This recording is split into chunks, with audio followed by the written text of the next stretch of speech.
Hey yo tout le monde, c'est Bubble et c'est parti pour une nouvelle vidéo. Alors aujourd'hui oui, c'est une vidéo un peu spéciale comparée à ce que je fais d'habitude. Aujourd'hui, comme vous avez vu dans le titre et comme vous voyez maintenant à l'écran, on va s'intéresser donc au top 5 des Pokémon qui ont chuté, remonté dans le ladder après la 7G. Alors, pour l'instant j'en ai pris 5. Bon, au début j'ai voulu en faire 10, un top 10, mais c'était un peu compliqué. Je vous en ai pris 5 et dites-moi là dans les commentaires si vous aimez le principe. Écoutez, ça a l'air sympa. Donc écoutez, je pense que on peut commencer pour le top 5 des Pokémon qui ont chuté ou remonté dans le ladder après la 7G. On commence avec le numéro 1, Flambuzarre. Alors, Flambuzarre, vous savez très bien, à la 6G, et bah c'était vraiment le Pokémon que en OU tu voyais tout le temps, quoi. C'est vrai, donc avec son set le plus connu dans Slam, atterrissage, bout de feu, rapace, et son talent est bourrasque, donc c'est-à-dire que toutes les attaques de type vol étaient prioritaires. C'était vraiment formidable. Donc vous pouvez voir aussi qu'il avait une excellente vitesse, bon déjà, et puis donc statistique à peu près correct, hein, on va plus faire mieux, mais voilà, c'était vraiment le Pokémon vraiment très puissant qu'on voyait partout.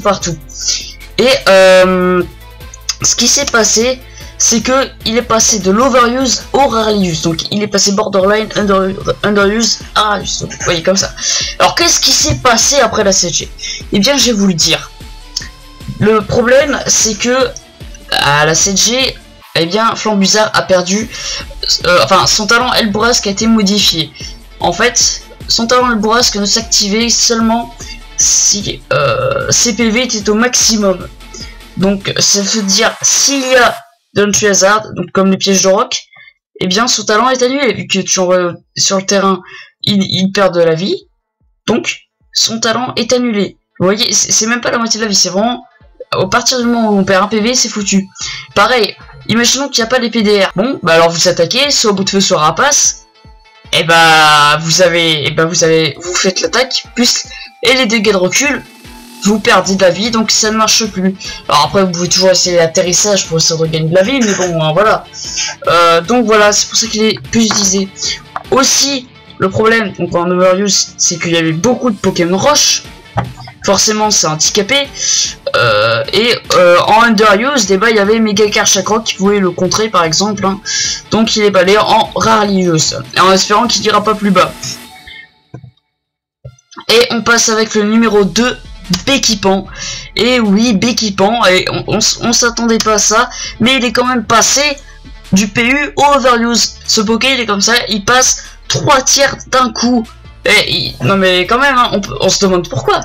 Un Pokémon du PU, donc je vous rappelle, c'est vraiment les sous-joués vraiment en bas, et qui arrivent au overuse quand même. Les overuse, c'est vraiment l'un des meilleurs tiers, quoi, même le plus joué. En plus, quand on regarde ces statistiques, il n'y a pas de truc ouf, en fait. On a une bonne défense, une attaque spé correcte, mais le reste, c'est de la merde. Et donc, en fait, on peut noter ça grâce à son talent Crachin. Crachin qui est un talent qui, comme en fait c'est un peu celui de Kyogre. Quand il arrive sur le terrain, il installe la pluie. Et Béquipant se montre comme le meilleur poseur de plus OU actuel. Et oui, et c'est juste ça qui en fait un Pokémon OU. C'est dingue, hein, quand même. Comme tu rajoutes rien et un Pokémon PU, il arrive en OU. Et numéro 3, Méga Dracofeu Y. Et alors, lui c'est un peu spécial, hein. En fait, lui il a jonglé. Lui il est passé alors il est passé de l'OU en underuse.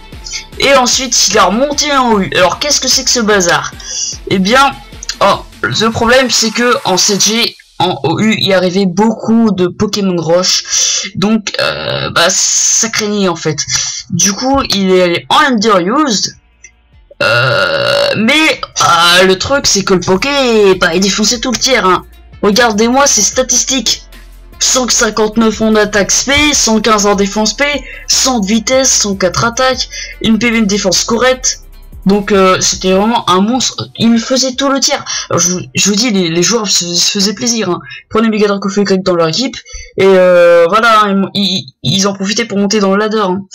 Donc heureusement, Mega Dracofeu Y est remonté en overused, c'est très bien pour lui, à moins qu'il soit borderline, mais voilà, il est remonté, voilà, parce que le underused, quand même, il a provoqué vraiment...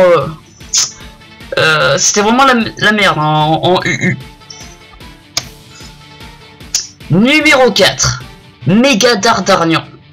Alors oui, Méga Dardarnian, et bah écoutez, qu'est-ce qui se passe? Lui, il est passé de l'underused en overused. Alors lui, oui, bon, c'est pas une montée de ouf comme Béquipan. On est d'accord, hein, y a personne qui fera mieux que Béquipan, je pense. Mais alors, du coup, que s'est-il passé? Eh bien, en fait, tout simplement, à partir de la 7ème génération, les méga évolutions, quand elles arrivaient sur le terrain... Alors attends, en 6G, voilà, qu'est-ce qui se passait? On jouait direct toxique, demi-tour, tunnelier et abri. Alors, en fait, le problème... pourquoi on mettait abri? Parce qu'en fait, quand on envoyait un méga, quand on le faisait méga évoluer, les stats de la méga évolution n'arrivait qu'au tour d'après. C'est-à-dire que Méga Dardarnian n'était pas assez rapide. Donc on faisait abri pour gagner un tour de turbo. Ensuite on avait le stats de la méga évolution et c'était bon. Sauf qu'en 7ème génération, qu'est-ce qui s'est passé? Et bah les stats de la méga évolution, et bah ils arrivent directement dès le premier tour. Donc on n'a plus besoin d'abri. Et on peut remplacer cette attaque par une autre, donc par exemple dans Slam, si on veut avoir une meilleure attaque, mais c'est qu'un exemple, on peut mettre une autre attaque peut-être mieux que dans Slam, parce que franchement il a une très bonne attaque, alors on peut s'en priver. Et en plus, c'est qu'en OU, et bah il est trop puissant parce qu'il il défonce tous les tocos du tir. Donc allez-y, jouez Méga Dardarnian. Mais voilà, donc voilà. Et numéro 5, Keldeo. Alors Keldeo, lui, il a fait quoi? Alors Keldeo, il est passé du overused à l'underused. Ouais, alors elle est passée du OU à OUU. Alors c'est pas non plus une énorme chute. Au départ je voulais faire des énormes chutes, mais c'était un peu compliqué. Mais alors, en plus quand on regarde ses stats, hein, on se dit bah il est bon, il a une attaque speed, une vitesse excellente, et les autres statistiques sont correctes. Donc franchement voilà. Alors qu'est-ce qui s'est passé? Et bien en fait on jouait plus du tout. C'est-à-dire que il y avait des Pokémon qui pouvaient jouer son rôle, comme par exemple Amphinobi, qui est aussi un offensif SP, qui est redescendu en OU du coup, et qui faisait mieux ce rôle. Et on avait aussi d'autres Poké qui le gênaient, donc par exemple on peut dire Tapu Koko, qu'on voit souvent en OU 7G maintenant, qui le gênait. Donc voilà, du coup il est allé en underused. Mais il en fait regarde sur... Alors je mets une petite liste underused. Mais en fait quand vous regardez bien les underused, on peut voir que et ben c'est beaucoup, presque tout le tiers en fait. C'est donc qui est un petit peu pété. Voilà, bon il y a toujours des moyens de le battre hein, évidemment. Mais voilà. Bon, alors écoutez, j'espère que ce top 5 vous aura plu. C'est un peu spécial, j'avais envie de faire ça. Il y aura d'autres tops comme ceci, des thèmes différents bien sûr. Alors si vous avez aimé, abonnez-vous, likez la vidéo et partagez-la. Si vous n'êtes pas d'accord avec le classement, on va dites-le moi. Si vous avez des idées d'autres tops ou quoi, voilà, dites-le moi. Sinon, le dernier épisode de l'effet secret qu'elle va enfin sortir. La BBC devrait sortir dans pas très longtemps. Enfin sinon, j'espère que vous vous porterez bien. Et je vous dis à plus tard pour une prochaine vidéo. Bye tout le monde.